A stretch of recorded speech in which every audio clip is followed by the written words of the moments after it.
This is a step-by-step tutorial on how to turn on store mode on LG Smart TV. So what is what you have to do? Press the home button on the TV remote so that you have this display. Then press icon settings icon right there. Okay, and then press icon settings as well right there, shown by the arrow. And then this shows up picture, sound, general, support. Move down to support. Press icon support. Then you move down where you actually see home/store mode. Press OK right there. Now you will see home mode. You're interested in store mode, so use the TV remote, move down to store mode. Then you see this.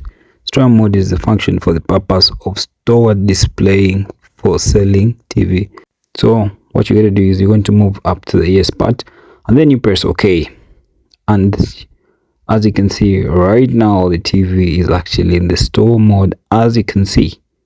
Yep, that's it. Subscribe channel, be amazing.